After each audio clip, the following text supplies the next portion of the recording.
आप अपने घर पर तशरीफ लाए होंगे, तो सबसे पूछा कि क्यों आए भाई? तो बोले मेरे घर में गुर्बत और भूख, मेरे घर में गुर्बत है, आका का चीज़ आप मेरी मदद करना। तो अमीरुल मोमिनीन ने उसकी मदद करके दूसरे दिन फजर के वक्त फिर आकर वही शख्स बैठ गया, आपने फिर उसकी मदद कर दी। तीसरे दिन फिर वही शख्स आया, आप तुरंत जलाली थी बहुत फारूक मेरा भाई अच्छे खासे कमाने से बोले नहीं, आपने तुम्हारी सब क्या तुम चाहते हो कि तुम्हारी गरीबी दूर हो जाए, भाग जाए? तो उसने कहा कि चाहता हूँ। उसने कहा कि चाहता हूँ। तो आपने फरमाया कि तुमको उमर के दरवाजे आने की जरूरत नहीं। क्या मैं तो उमर के दरवाजे आने की जरूरत नहीं है, तुम उमर के दरवाजे आए हो और उमर तुम्हें वो दरवाजा दिखाता है जहां से खुद उमर मांगता है। फिर आपने फरमाया कि कुरान और अल्लाहुल कुरान, आपने फरमाया कुरान को सीखो, ये कुरान तुम्हें बेनियाज कर देगा दुनिया से, ये तुम्हें गनी कर देगा, ये कुरान तुम्हें इतना देगा कि तुम्हारी झोली कम पड़ जाएगी। लहज़े उमर था नौजवान से बहुत दिनों तक, जब वो नौजवान उमर फारूक नहीं दिखा तो आपने उनसे पूछा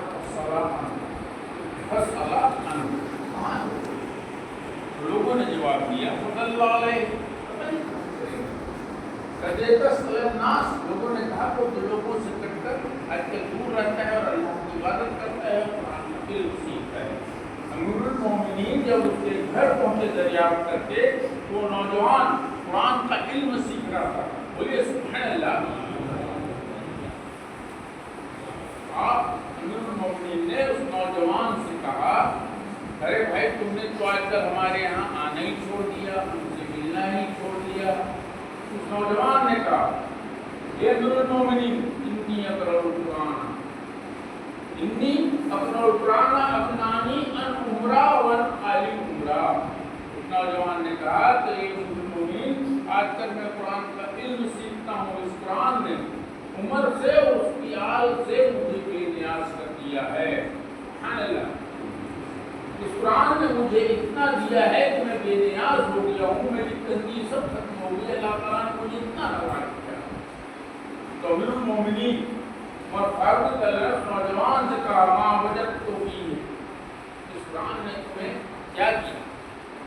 नौजवान ने कहा, वजद तो की, मैंने कुरान में पढ़ा रिस्की इस समाए रिस्कुकुम मातूअलून, मेरे रब ने फरमाया कि तुम्हारा रिस्क तो आसमानों में ही, और जो तुमको वादा दिया जाता है वो भी आसमानों में है।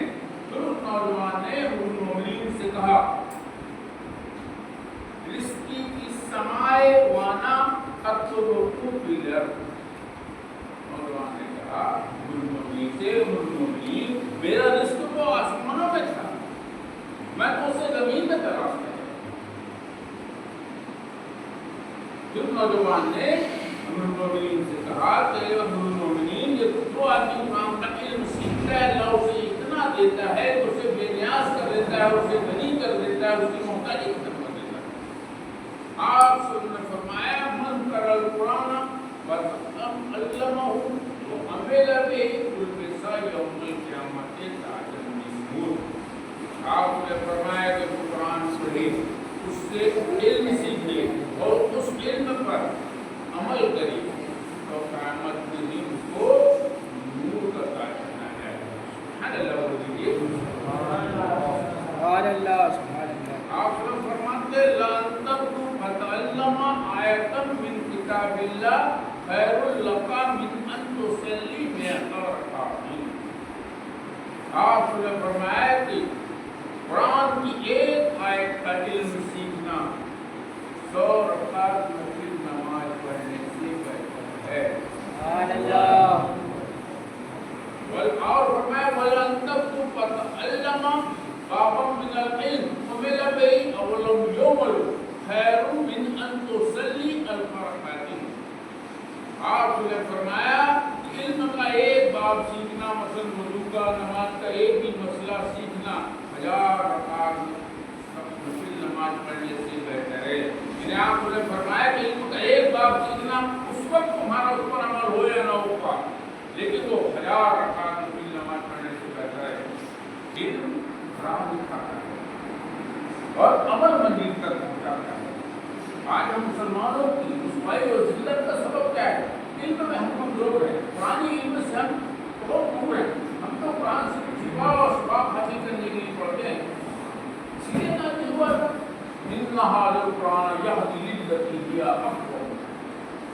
پورے بنی اسرائیل میں اللہ تعالیٰ نے فرمایا یہ قرآن ہی سب سے سیدھی راہ دکھاتی ہے.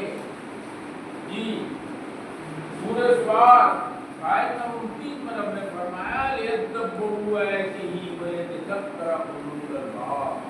اللہ پاک نے فرمایا کہ عقلمند قرآن پر غور کریں اور اس سے نصیحت لیں. قرآن پاک اللہ نے تمام انسانوں کو فرض کیا ان الذی فرض علیک القرآن لرادک الی معاد. اللہ تعالیٰ نے فرمایا جس نے تم پر قرآن فرض کیا کہ قرآن تم جہاں جاؤ گے پھیل لے جائے. گزارش کرو گا کہ قرآن پاک کا ترجمہ سمجھ کر دو لین پڑھیں اور اس کو پہنچائیں دوسروں تک بھی. تو وہ قرآن کے 5 تصدیق قرآن قرآن ہی کی جاتی ہے قرآن یا اقوام. دوسرا قرآن کو مخارج کے ساتھ پڑھیں کے ساتھ قرآن ترتیلا. تیسرا قرآن پر غور کریں لیدبروا آیاتہ ولیتذکر اولو الالباب. قرآن پر غور کریں اور اس سے نصیحت لیں. چوتھا ہے سورہ اعراف آیت نمبر 3 اے مسلمان اس قرآن کے حکموں پر چلو جو اللہ تعالیٰ نے رسول صلی اللہ علیہ وسلم پر نازل فرمایا. پانچواں ہے قرآن کے پیغام کو اور تک پہنچاؤ ساری دنیا کے لوگوں. رسول بلغ ما انزل الیک من ربک. قرآن کا ایک ایک پیغام لوگوں تک پہنچا دو. ایسا نہ ہو کہ کوئی پیغام چھوٹ جائے. آج قرآن نہیں سمجھنے کی وجہ سے ہم اپنے مسلکوں اور گمراہ لیڈروں کی پیروی کرتے ہیں. ہم قرآن کی پیروی نہیں کرتے جس قرآن کے پیغام کو پہنچانے کے لیے آپ نے کتنی تکلیفیں اٹھائیں. لوگوں نے پتھر مارے، آپ کو گولیاں بھیجی، لیکن آپ نے پوری دنیا میں قرآن کے پیغام کو پھیلایا. لیکن آج ہمارے حالت ہے قرآن سے ہم کورے ہیں. قرآن کو ہم نے اپنے منصب سے گرا دیا. تو کوئی میرا بولنا تبھی نفع دے گا اور آپ کا سننا جب آپ نے سنا اور اس پر عمل کریں. یہ خالی قرآن کی باتیں نہیں. اسی پر سوال ہوگا قیامت کی. سورہ زخرف آیت نمبر 44 وَإِنَّهُ لَذِكْرٌ لَكَ وَلِقَوْمِكَ وَسَوْفَ تُسْأَلُونَ. اللہ پاک نے فرمایا کہ سلم یہ قرآن آپ کی امت کے لیے نصیحت اور آپ کے لیے یہ لوگ ان قریب تم سے اسی قرآن پر سوال ہوگا. قبر میں من ربوں کا پوچھا جائے گا، کوئی اس بات نہیں پوچھا جائے گا کہ بھائی میں آپ کو کچھ جائز کروں گا. قرآن پاک کا ترجمہ سمجھ کر پڑھیں، دو لین پڑھیں. آج ہر زبان میں قرآن آسان ہے، نیٹ پہ بھی مل جاتا ہے، گوگل پہ مل جاتا ہے. گوگل آپ کو دنیا کے ہر راستے بتا دے گا. لیکن جنت میں جانے کا راستہ قرآن اور صحیح حدیث سے ہے. غلط اکثر ہم بتائیں بھی ضرور شریف پڑھیں. اللہم صلی علی محمد وعلی آل محمد وعلی آل محمد. اللہم بارک فی محمد وعلی آل محمد وعلی آل محمد.